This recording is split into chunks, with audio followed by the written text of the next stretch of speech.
$100 million Pentagon contract. Give me some of that.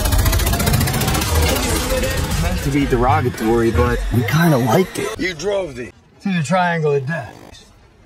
To make money off of war without ever stepping foot on the battlefield. Movie War Dogs 2015 is a true story about the arms mafia. Who would have thought a 22-year-old young masseuse could become an arms dealer and supply all the needs of the American army when fighting in Afghanistan? Imagine how easy it is to get the tender to find 100 million AK-47 bullets at such a young age. This movie is really exciting. Just put on the headsets, stay away from the crowd, and listen closely. This War Dog movie premiered in New York City on August 3, 2016. The film was also released in the United States on August 19, 2016. At the beginning of the story, a young man was taken to the abandoned factory by Henry's men. This young man belongs to David Beckham. He's an international arms dealer mafia. He can even remember all the prices and weapons the American army uses to fight in Afghanistan. Then why Devi was taken by force and who was the person? Before continuing, we go back to 2005, where David lives in Miami City. And living alone with his wife in a modest apartment, where he even went through his savings to buy premium bed sheets in the hopes that he would make more profit after reselling them. But unfortunately that hope did not pan out, because no one would buy it. One day while David was at the funeral, David was suddenly reunited with his childhood friend Efraim. After the funeral, Efraim took David to buy his marijuana in nostalgia. They were caught wearing them together at school as kids. During their trip, they both talked a lot about their childhoods, including when they split up.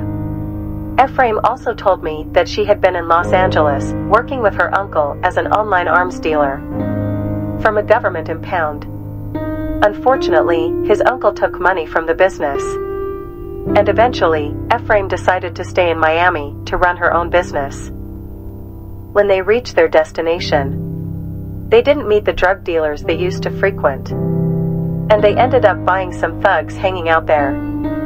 Sadly, gay Efraim was duped and threatened with weapons. Of course, Efraim didn't stand for it, so he took out his automatic weapon. David was surprised at how his friend had turned out. And yet barbarians are always brave with negative things.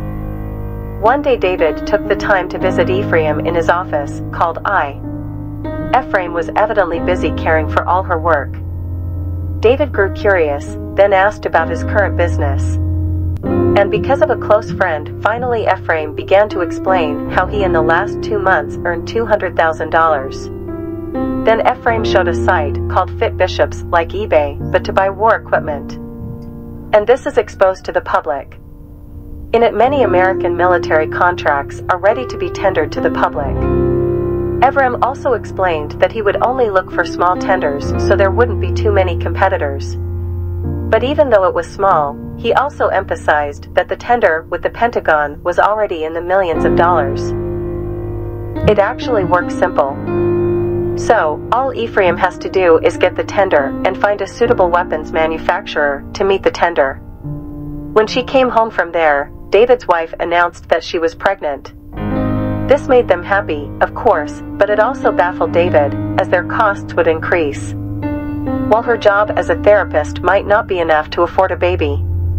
David also related this to Ephraim. Efraim felt sorry for her friend. And finally, he got David to work with a 30% profit and Ephraim to explain that this business would be long-term. The President of the United States has made his decision to go to war with Iraq. But David refused because he and his wife were highly opposed to the war. But Ephraim continued to explain that this was David's only chance to improve his family economy. David eventually agreed and lied to his wife that he would cooperate to sell premium bed sheets to government agencies. Ephraim's relationship over the last 6 weeks learned about the world of arms sales. Understand the weapon brand, the weight of the model, and also the production site. Then David's job was to find a small tender that the big corporations had yet to pick up. After several days of searching, finally David managed to find a still open tender. And he started partnering up with weapons manufacturers in Eastern Europe. Once the tender succeeds, then they inaugurated the company. There are even entrepreneurs who are willing to invest with a 25% profit share. For the fraud of Ephraim pretending to be Jewish and thinking they were selling weapons in order to protect Israel from its enemies. Actually, Devi has begun to understand how Ephraim plays. He can deceive people into taking what he wants for nothing but profit. One night, suddenly David got a call from Captain Santos, who was in Iraq. Turns out the arms deal was approved. Efraim looked very pleased. Because of course the profits are going to be huge. So was David's enthusiastic. Because I never imagined that in just 2 months of work, he had earned that much money. A few days later, David announced that the Italian Beretta weapons could not be sent to Iraq. Because there's a new law. Ephraim casually answered. If the problem is easily solved, he has a solution and will send weapons through Jordan. One evening, Dividends with her closest friends were having dinner. And one of his friends asked about David's cooperation with Ephraim on premium sheets. Then another friend warned him to be careful to hear that Ephraim had stolen the $70,000 of his uncle. And what David heard was the opposite. But the conversation didn't last long, because then Ephraim came out of nowhere. They were talking outside, and Ephraim freaked out, because it turns out their weapons were being detained by the Jordanian customs. This was also heard by Captain Santos. He was very angry and decided to terminate the contract because the situation was so urgent. What are they talking about?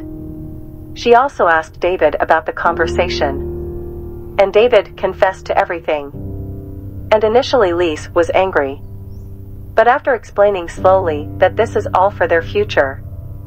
Because of an emergency, instead of losing, we cannot help but notice that David and Ephraim must go straight to Jordan to take care of their own affairs. They met with some thugs who had contacts at customs and offered to pay the bills to keep the guns in custody. After 3 days of waiting for the weapons to finally return. Actually, Ephraim also wants permission to fly guns into Iraq. Unfortunately, they no longer want to argue about the transfer issue. And in the end, they've been using smuggler drivers to carry the weapons over landlines. On the trip, David looked uncomfortable and always worried that they were going to the conflict zone. After driving all night, David woke up in the morning and found out the driver was missing. The body was lying with a gunshot wound. David panicked and immediately fled to Ephraim. However, he relaxed and replied that this was common in a war zone. The panic hasn't subsided. Suddenly, Devi came back to see 2 cars coming complete with armed troops. Efraim! What? The 2 of them hurried to the car. And luckily the driver chased after him with the gasoline.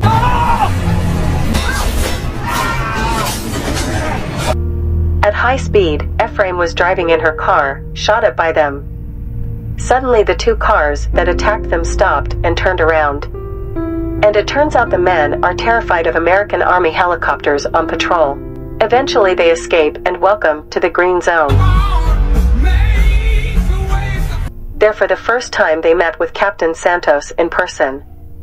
Seeing Ephraim and David, Captain Santos are so proud that Devi and Ephraim can keep their word. Brave and brave to pass through the most dangerous dark triangle. In fact, they just don't understand the path they're on. By evening, the 2 of them will be able to return to the airport with an escort.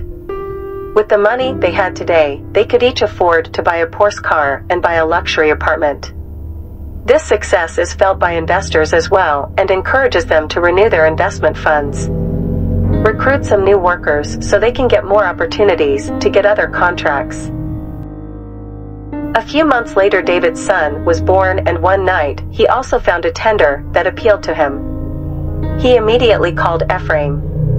In the tender, says the Pentagon wants to arm his military in Afghanistan. The Pentagon needs 40,000 planes, 100 million AK-47 ammo, and so on, thousands of them. Before they file the contract, of course they will have to search the goods first looking for 100 million ammunition. With such large numbers, it's not easy for both of them. They end up in Las Vegas, where there's a weapons show from every military factory in the world. After asking a lot of questions, unfortunately no one agreed to order that much. And even if they could, they'd have to bring together all the weapons manufacturers from all over the world, but there's another problem. Efraim and David, who were still young, would not be able to care for the permits or logistics needed later. At night, they stumbled across Henry Gerald. He is the same as Efraim, a large arms contractor who for 20 years had been in the military buying business. In the meeting, Henry said he was able to fulfill all the tender orders, including 100 million ammunition of AK-47.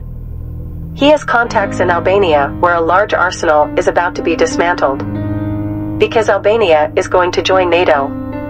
Now here Efraim also asked, with such a large business opportunity, why he himself had not volunteered to follow the tender. Turns out he couldn't do it, because he's on a terrorist watch list, so he can't make deals with the US government. David and Efraim had a chance to debate this issue, guys, because something must have put Henry on the terrorist watch list. But Efraim was hooked on the results and was quick to get the item. Efraim turned a blind eye and continued to convince David that this was a golden opportunity for them. After they had all agreed that Henry would finally give his contact in Albania, there they were welcomed and shown an arsenal that had not been used since the Soviet era. All the bullets and supplies needed there were locked away in a dozen containers. The whole thing still works out so well, even to make sure Efraim tries it directly behind the barn. They fucking work. AK-47 bullets. After waiting for 5 months, they finally managed to win the tender.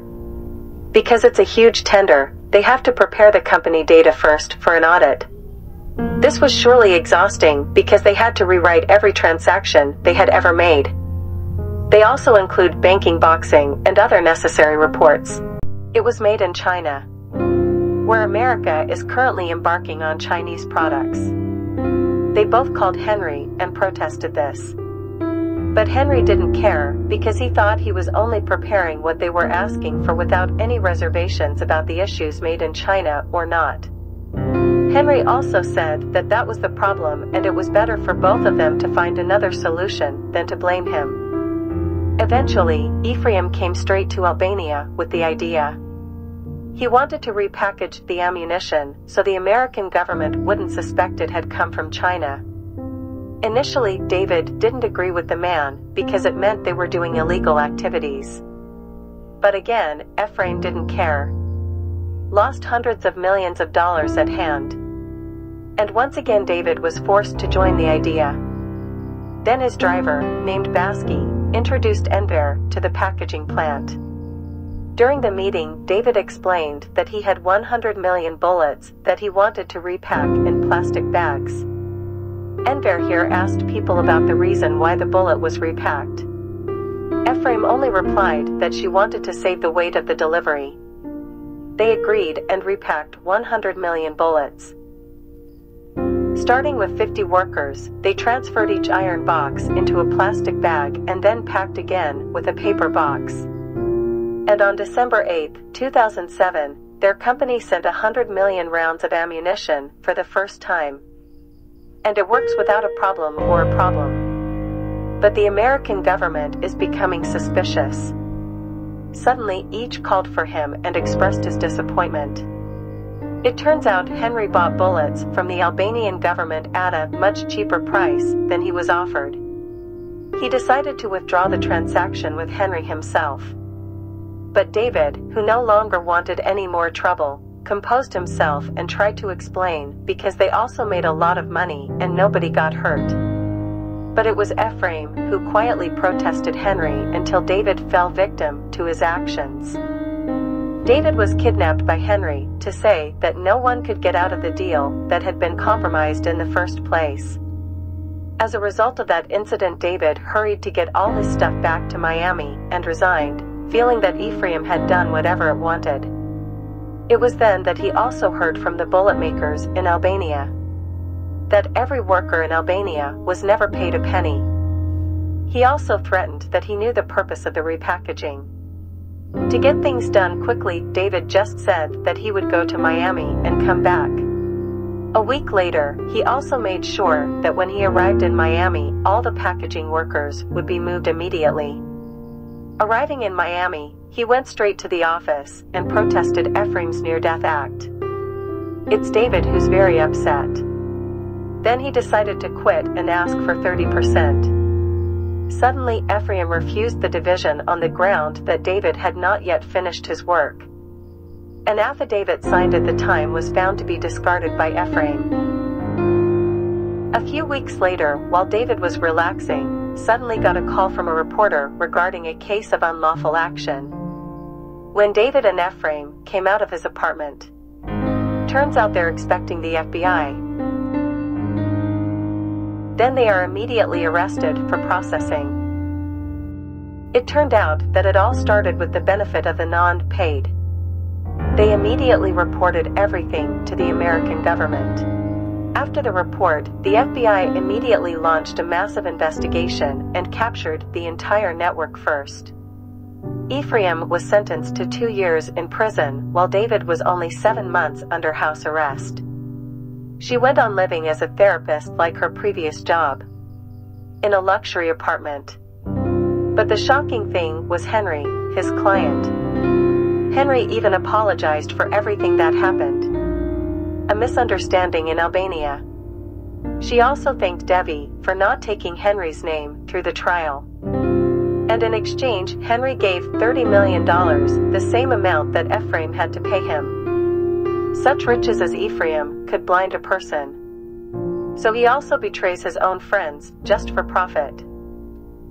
In this vast world, there will be 2 kinds of people we will find there.